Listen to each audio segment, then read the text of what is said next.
जिंदगी कैसी है पहेली हाय। मुश्किल से मुश्किल कव्वाली हो या टफ धुनों वाला शास्त्रीय गीत, इस गायक के लिए बाएं हाथ का खेल था। लगा चुनरी में दाग छुपाऊं कैसे। उच्च कोटि की क्लासिकल गायकी हो या शांत भावनात्मक गीत, इस गायक के गले की गहराई और रेंज, साथ ही सुरों का पक्कापन अद्भुत संयोजन पैदा करते थे।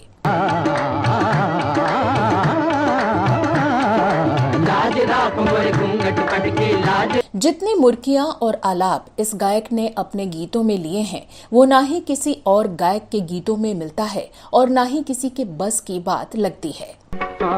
मेरी वफा का शौक से तू इम्तिहान ले गुज़रूंगा। जिस मोहम्मद रफी के गाने सारी दुनिया सुनना पसंद करती थी, वो रफी साहब एकांत में इनके गाने सुना करते थे और इनके सबसे बड़े प्रशंसक थे। जनक जनक तोरे बाजे पायलिया, जनक जनक प्यार हुआ इकरार हुआ है, प्यार से फिर क्यों डरता है दिल। 5 दशक के अपने सुरीले करियर में जिन्होंने हिंदी के अलावा बंगाली, गुजराती, मराठी, मलयालम, कन्नड़ और असमी भाषा में 3500 से ज्यादा गाने गाए और अपनी गायकी का लोहा मनवाया। भाई जरा देख के चलो, आगे ही नहीं पीछे भी दाएं ही नहीं। लेकिन क्या आप जानते हैं कि हिंदी सिनेमा में इतने प्रतिभावान गायक को वो इज्जत नसीब नहीं हुई जिसके वो हकदार थे और हमेशा उन्हें उपेक्षित किया जाता रहा। प्यार का सागर है, तेरी एक बूंद के। क्या आप मानेंगे कि शास्त्रीय संगीत की जबरदस्त जानकारी होने और गायकी में बेमिसाल खूबसूरती होने के बावजूद उनसे ज्यादातर फिल्म में किसी भिखारी, कॉमेडियन या उम्र दराज शख्स के ऊपर फिल्माए जाने वाले गीत ही गवाए गए और हीरो के लिए प्लेबैक सिंगिंग का मौका उन्हें इक्का दुक्का ही मिला। ऐ मेरी ज़ोहरा जबी तुझे मालूम नहीं, तू अभी तक है हंसी और क्या आप यकीन करेंगे कि इतने प्रतिभावान गायक को कई मौकों पर अपमान का घूंट पीना पड़ा, उनके साथ सरेआम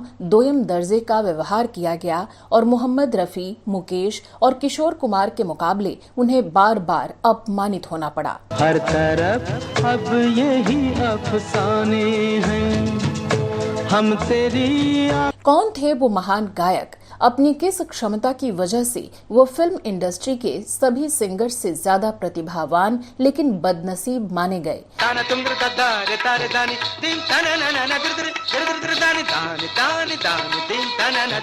और क्यों ताउम्र उनके साथ बुरा व्यवहार किया गया? बताएंगे और भी बहुत कुछ। आप बने रहिए हमारे साथ।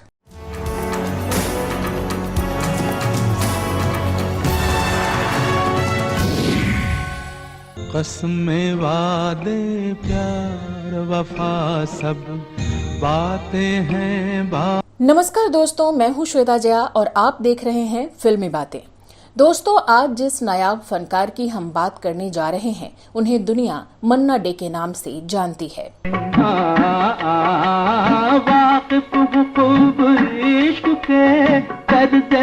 हर विधा के मुश्किल से मुश्किल गीतों को आसानी से गा देने वाले इस अत्यंत प्रतिभाशाली गायक के कई शानदार गीतों को आपने भी जरूर सुना होगा। अरे यारी है ईमान मेरा, यार मेरी जिंदगी, ससुर न 3 ग्राम बंसी बाजी, जिन कठिन गानों को बड़े से बड़े गायक गाने से कतराते थे, मन्ना डे उन गानों को आसानी से गा लेते थे। लेकिन अफसोस कि गायकी के फन में पारंगत होने के बावजूद मन्ना डे को कभी भी पहली पंक्ति का गायक होने का सम्मान नहीं मिला। आखिर उनके साथ ऐसा क्यों हुआ? हम इस पर चर्चा करें उससे पहले चलिए जानते हैं कि कौन थे मन्ना डे और कैसे उनका फिल्मों में आना हुआ था। मन्ना डे का जन्म 1 मई 1919 को कोलकाता में हुआ था। उनका पूरा नाम प्रबोध चंद्र डे था। कोलकाता के स्कॉटिश कॉलेज से उन्होंने अपनी पढ़ाई पूरी की और अपने चाचा कृष्ण चंद्र डे की वजह से उनका संगीत के प्रति झुकाव हो गया। उनके चाचा कृष्ण चंद्र डे संगीत के ज्ञाता थे। उन्हीं के साये में मन्ना डे ने संगीत का ककहरा सीखा। इसके अलावा उस्ताद दबीर खान से भी उन्होंने तालीम हासिल की। 1942 में वो अपने चाचा के साथ मुंबई आ गए। यहाँ पर उन्होंने SD बर्मन के अंडर में फिल्मों में असिस्टेंट म्यूजिक डायरेक्टर के तौर पर काम करना शुरू किया। धीरे धीरे करियर की गाड़ी चल पड़ी और मन्ना डे को उनके क्लासिकल नॉलेज और वॉइस रेंज के लिए पहचाना जाने लगा। बतौर पार्श्व गायक मन्ना डे ने अपने करियर की शुरुआत 1943 में आई फिल्म तमन्ना से की। साल 1961 में संगीत निर्देशक सलील चौधरी के संगीत निर्देशन में फिल्म काबुली वाला की सफलता के बाद मन्ना डे शोहरत की बुलंदियों पर जा पहुंचे। मेरे प्यारे वतन, मेरे बिछड़े। आवारा में उनके द्वारा गाया गया गीत तेरे बिना चांद ये चांदनी बेहद लोकप्रिय हुआ। इसके बाद उन्हें बड़े बैनर की फिल्मों में भी मौके मिलने लगे। ये नहीं है जिंदगी, जिंदगी ये नहीं। प्यार हुआ इकरार हुआ, ये रात भीगी भीगी, जहां मैं जाती हूँ वहीं चले आते हो, मुड़ मुड़ के न देख मुड़ मुड़ के, जैसे अनेक सफल गीतों में उन्होंने अपनी आवाज दी। प्यार हुआ इकरार हुआ है, प्यार से फिर क्यों डरता है दिल। वहीं क्लासिकल नंबर्स गाने में मन्ना डे का मुकाबला फिल्म इंडस्ट्री का कोई गायक नहीं कर सकता था। जब भी कोई कठिन गीत होता था, संगीतकार मन्ना डे को ही याद करते थे। चुन दिन दाग छुपाऊं, कैसे लागा चुन। लेकिन बहुत लोगों को लगता है कि मन्ना डे ने सिर्फ क्लासिकल और सेमी क्लासिकल गाने गाए हैं, मगर ऐसा नहीं है। मन्ना डे ने कई सारे फनी और कॉमिक गीत भी गाए। यहाँ चलती को गाड़ी कहते हैं प्यारे, पम पम पम। ऐसे गाने जो आपको तनाव के समय में थोड़ी राहत जरूर दे सकते हैं। जिंदगी है यही, ना जुटी है जिंदगानी की। दोस्तों, जिस दौर में मन्ना डे की गायकी ऊंचाइयों पर थी, वो एक अजीब दौर था। तब हर प्रमुख संगीतकार का कोई न कोई प्रिय गायक हुआ करता था। मोहम्मद रफी, किशोर कुमार और मुकेश जैसे लीजेंडरी गायकों के रहते मन्ना डे के हिस्से वही गाने आते थे जो किसी साइड हीरो, कॉमेडियन, साधु या भिखारी वगैरह पर फिल्माए जाने हों। अलग अलग लोग इसकी अलग अलग वजह मानते हैं। तुझे सूरज कहूँ या चंदा, तुझे दीप कहूँ। लेकिन इसके बावजूद आज कई गाने महज उनकी गायकी की वजह से सुने जाते हैं, बगैर इस बात को याद किए कि किस पर फिल्माए गए थे। नजारा मुझे किसने चिलमन से मारा। कुछ लोगों का मानना है कि रफी, मुकेश और किशोर की आवाज जहां उस जमाने के गायकों की आवाज से मेल खाती थी, वहीं मन्ना डे की आवाज थोड़ी अलग थी। इसलिए कभी फिल्मों के निर्माता तो कभी हीरो उनकी आवाज के लिए मना कर देते थे। ये दोस्ती हम नहीं तोड़ेंगे। तो वहीं कुछ जानकार बताते हैं कि उस समय संगीतकारों का खेमा हुआ करता था, जिनके अपने पसंदीदा गायक हुआ करते थे। और चूंकि मन्ना डे कभी किसी खेमे का हिस्सा नहीं रहे, तो उन्हें हाशिए पर ही रखा गया और वही गाने उनकी झोली में आए जो कथित बड़े गायक नहीं गाते थे, या तो गाना क्लासिकल और कठिन होता था। ऐ हुस्न आशना तेरे जलवों की खैर हो, बेगाना हो। तन नदीम तन नदगतानु तन नदेरे नदीम तन नदगतान नून तदेरे नदीम तन नदगतान। एक वजह ये भी रही कि मन्ना डे का क्लासिकल म्यूजिक का हुनर उन्हें एक हद में महदूद करने का हथियार बन गया। हल्के फुल्के गानों के लिए उन्हें कंसीडर करना ही बंद कर दिया गया, जबकि उनके गाए कई ऐसे गाने हैं जो बेमिसाल और बम्पर हिट हैं।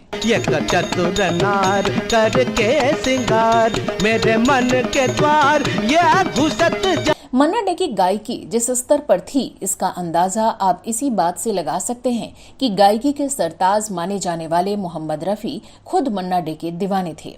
वो कहा करते थे कि दुनिया मेरे गाने सुनती है, लेकिन मैं सिर्फ मन्ना डे को सुनता हूँ। बस में वादे प्यार वफा सब बातें हैं बातों।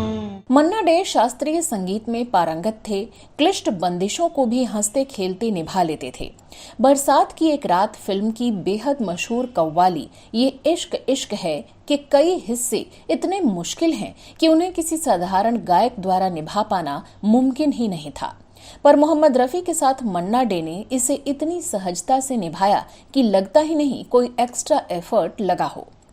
लेकिन उनका यही हुनर उनको एक सीमा में बांधने का हथियार बन गया और उनके साथ दोयम दर्जे का व्यवहार किया जाने लगा। जासौद की हालत को जासौद ही समझेगा, मैं शमा से कहता हूँ महफिल से नहीं कहता। एक सेमी क्लासिकल गीत है और जिसे गाना किसी भी सिंगर के लिए इतना आसान नहीं। झपक झपक तू आरे बदरवा सर की खेती सूख। वो भी फनी अंदाज में इस मुश्किल गाने को मन्ना डे ने जिस सरलता से गाया वैसा शायद कोई और न गा पाता। लपक झपक तू आरे बदरवा बरस बरस तू गारे बदरवा लपक झपक लपक झपक लपक झपक। भोर आई गया अंधियारा बावर्ची फिल्म का ये गाना मन्ना डे ने राजेश खन्ना के लिए गाया था, जो गीत सुबह की ताजगी और उम्मीद की नई किरण का प्रतीक लगता है।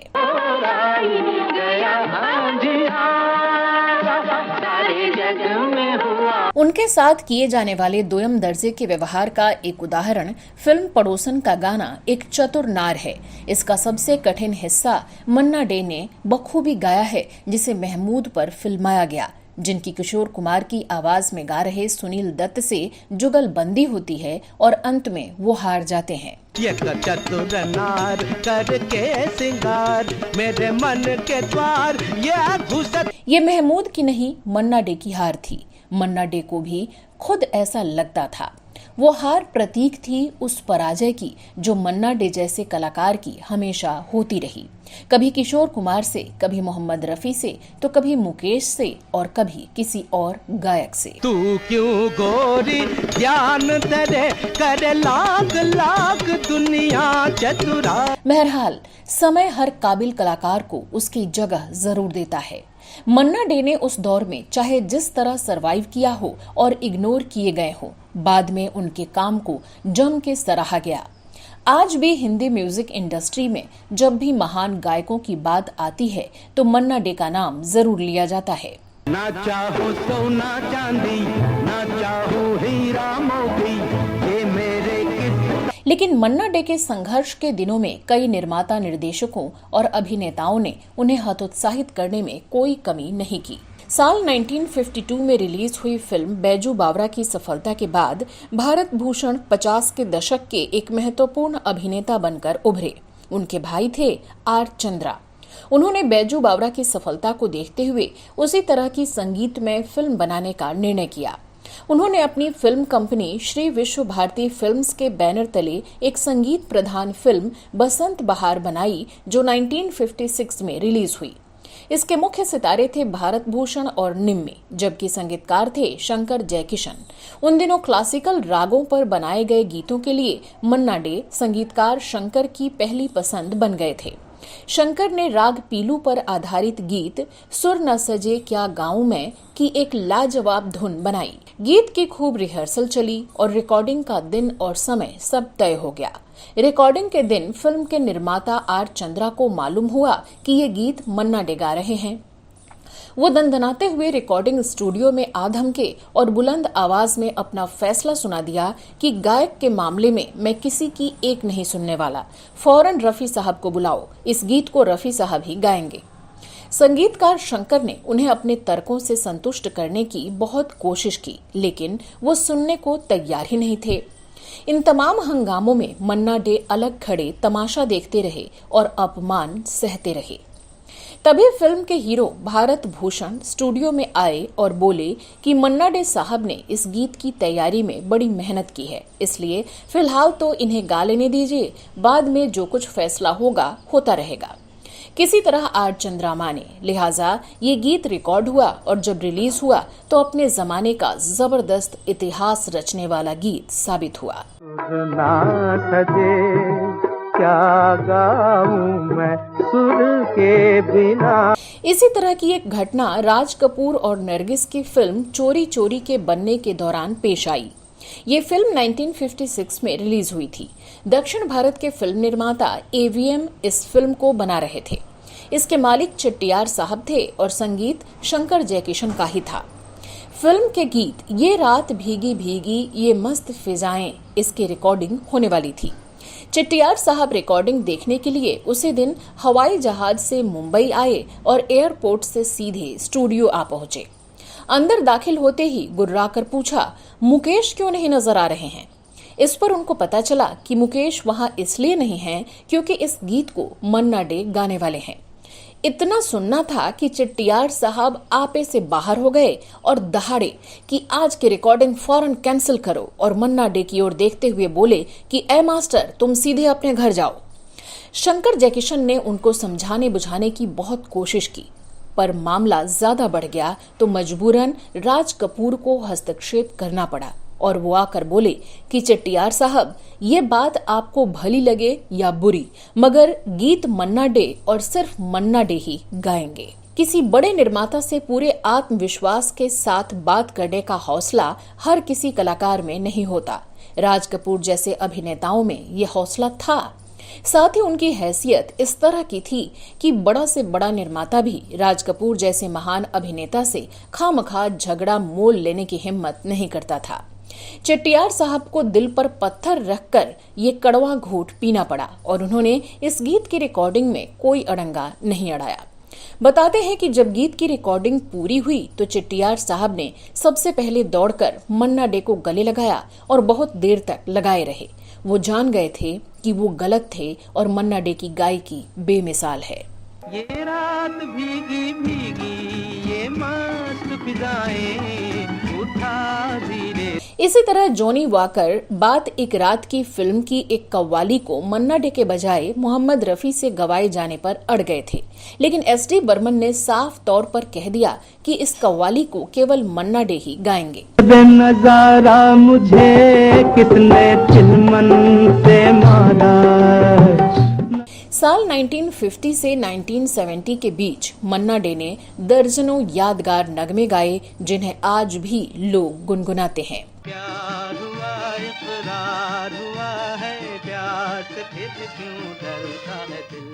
5 दशक में फैले अपने लंबे सुरीले करियर में मन्ना डे ने हिंदी, बंगाली, गुजराती, मराठी, मलयालम, कन्नड़ और असमी में 3500 से ज्यादा गीत गाए और फिर संगीत जगत को अलविदा कह दिया। वैसे तो 24 अक्टूबर 2013 में अपनी मौत से कुछ वक्त पहले तक मन्ना डे प्राइवेट महफिलों में गाते रहे, लेकिन सिनेमा के लिए आखिरी बार उन्होंने 2006 की फिल्म उमर के लिए गाना गाया।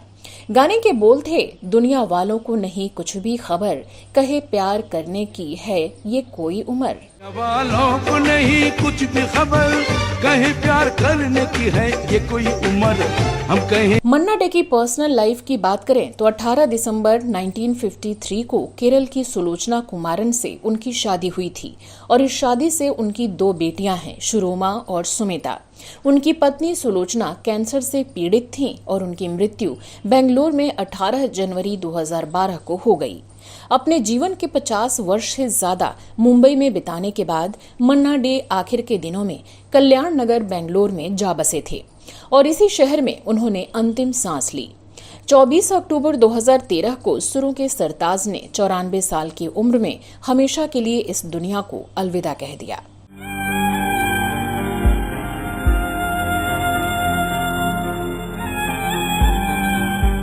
लेकिन अपने शानदार गीतों के जरिए वो हमेशा हमारे दिलों में जिंदा रहेंगे और संगीत प्रेमियों की प्लेलिस्ट में हमारे जीवन का हिस्सा रहेंगे। जिंदगी कैसी है पहेली हाय। मन्ना डे एक ऐसी शख्सियत थे जो खुद एक पुरस्कार थे, लेकिन उन्हें संगीत में दिए अभूतपूर्व योगदान के लिए कई पुरस्कारों से नवाजा गया। उन्हें 1971 में पद्मश्री और 2005 में पद्म विभूषण से सम्मानित किया गया। इसके अलावा भारतीय सिनेमा के सबसे सम्मानित पुरस्कार दादा साहब फाल्के अवार्ड से उन्हें 2007 में नवाजा गया। प्लेबैक सिंगर श्री मन्ना डे साहब। बॉलीवुड इंडस्ट्री के संगीत को एक अलग और खास पहचान दिलाने वाले और हिंदी फिल्मों में शास्त्रीय गायन को स्थापित करने वाले इस महान गायक को हमारी श्रद्धांजलि। हिंदी संगीत जगत हमेशा हमेशा मन्ना डे का ऋणी रहेगा। तो दोस्तों, आज के लिए बस इतना ही। ये वीडियो आपको कैसा लगा हमें कमेंट बॉक्स में लिखकर जरूर बताएं। और अगर आपके पास भी मन्ना डे से जुड़ी कोई और जानकारी हो तो वो भी हमसे जरूर शेयर करें। अब दीजिए अपनी दोस्त और होस्ट श्वेता को इजाजत। नमस्कार।